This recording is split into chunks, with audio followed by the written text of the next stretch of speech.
the status for John and Andre?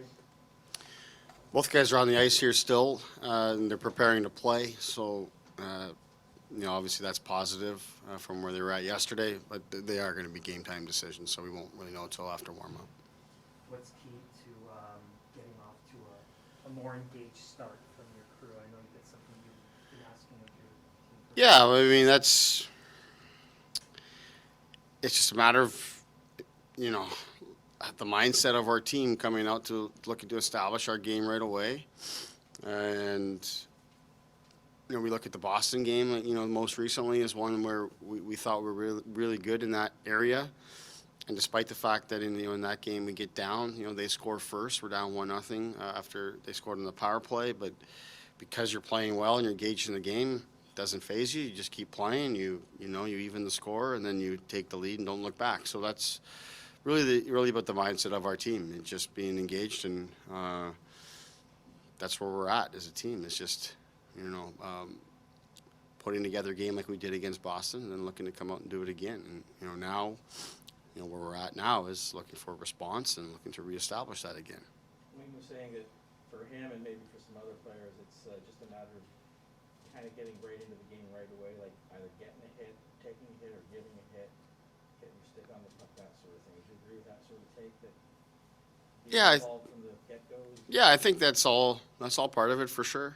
You just have to be mentally, physically ready to play the game. That's really it. I think I look at our game on Saturday, and we go into that game. We've won 4 in a row going in, and despite that, our guys still have lots of urgency and play hard and competitive. It's a Saturday night against the Boston Bruins, and the guys are ready to play. And then it's a Monday night against the LA Kings, and we're not.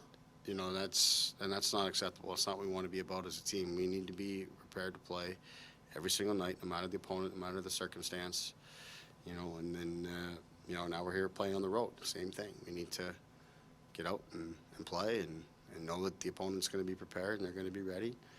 And, we can't allow them to establish their game. And most importantly, we can't give them free access to our net. Over the course of the game, chances develop and things start to break down for both teams. I mean, you look at the game the other night, and I think it's 2-1, and Austin's in alone on the goalie and puts it off the crossbar at 2-1. And we have chances, and we played pretty good through that second half of the game, but you lose the game in the first period. That's really where it's at, and we've got to be better there. Do you like the chemistry that you've seen, and maybe the leadership they give you too between Jason and Wayne? Yeah, for sure. Those guys talk a lot on the bench. They're not just to the team and giving energy to our bench, but to each other. They're communicating about what they want to do on the ice and what just happened on the previous shift. They're looking at different things on the iPads, and all those kind of things I think are important. In terms of line chemistry and things like that, and that's the value of having veterans. What do you want to see from Justin as he gets back into the lineup? Just want to see him not to overthink it, not to overdo it. Just, he's a guy when he's playing well, he's skating offensively and defensively. He's skating, he's getting in people's way defensively, he's physical, getting plays stopped, and then moving it quickly up the ice to our forwards and getting us going on offense. So that's really it. Do his job there, do his job on the penalty kill. I know he's excited to play here. He's had to be on the sidelines longer than we thought he might, but circumstances are what they are. But he gets a chance to go back in here tonight, so let's move forward. Why do you think you haven't had that much production from the defensemen?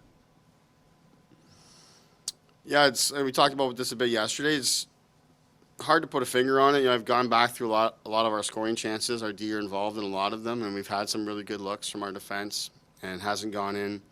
So some of that is that piece, just a little bit of bad luck. Some of it is,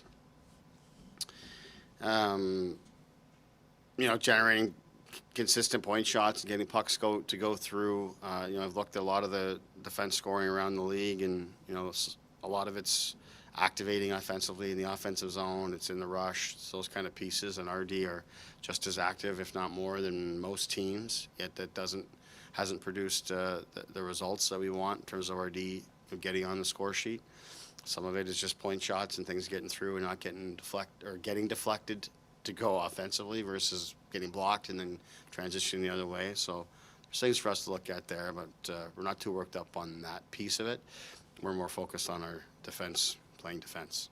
When you talk about the starts, obviously there's some personal responsibility there for each guy. As a coach, what ways do you feel like maybe you can influence it, whether it's the line you put out there to start or the last message you have to the group before the game? Yeah, I mean, I'm in this with the guys, right? So when we don't start well, it's not all on them. Yeah, I look at what we've done as a staff and what I've done as the head coach to prepare the team and what we've discussed and how our meetings went and, you know, yeah, like you say, the lines we start and things of that nature. But we have, you know, we've moved things around a little bit and we don't really see a trend there in terms of the starts and that. You know, but I think it's a $1 million question about how your team started. Coaches are going to beat themselves up over that, and sometimes players will too, just trying to figure it out. You know, some days you come to the rink and you feel great and you're ready to go, and others you might think you're feeling great and the puck drops and your legs are like mud, you're in mud and you can't move. So it's one of those things that we're trying to get right. But yeah, I don't. The players have a responsibility to have themselves prepared, but it's not just on them. It's my job to influence these players and have them ready to play. And I hold myself accountable to that just the same. So we're asking those questions as a staff. Is a road game against a tough team like Philly a good test for what you have in Sandine and Littleton, because you're not going to be able to control the matchups for them? And Yeah. a little bit more exposed. Yeah, for sure it is, and it's a deep team. It's a deep team both offensively with how they play, but then also just line over line, all four, they play hard. They're on top of you quickly. So, yeah, it's going to be a challenge for them. It's one I'm looking forward to seeing how that plays out. Same thing with Justin Hall coming back in. All of our defense, and mostly just our team. And that's, you know, we've chatted about Philadelphia, of course, this morning and what they bring, you know, how they play and things of that nature. But I'm most curious about how our team is going to play here today, and that's what we've discussed, is just focus on our game. You know, not too long ago we played what I thought was our best game and showed what we're really capable of against Boston, and we want to get back to that. That's what's going to be required here tonight. Apologies if you're asked off the top. I was trying to get a look at John and Andre out there. See, they're on the ice. Is there any update in terms of how they're trending? The fact that they're on the ice and they've stayed out there this long is a positive thing. I know both guys were preparing as though they would play, but they needed to skate and see how that went. They'll remain game time decisions right until after warm-up, so you know, we're going to give them as much time as they can to be feeling good. The fact that we're even considering them, it's, you know, they're pretty minor at this stage, but you know, we want to make sure that they're comfortable and ready to play. So you'll see Anderson and Semyonov both in warm-up, and they'll be ready to play if those guys can't go.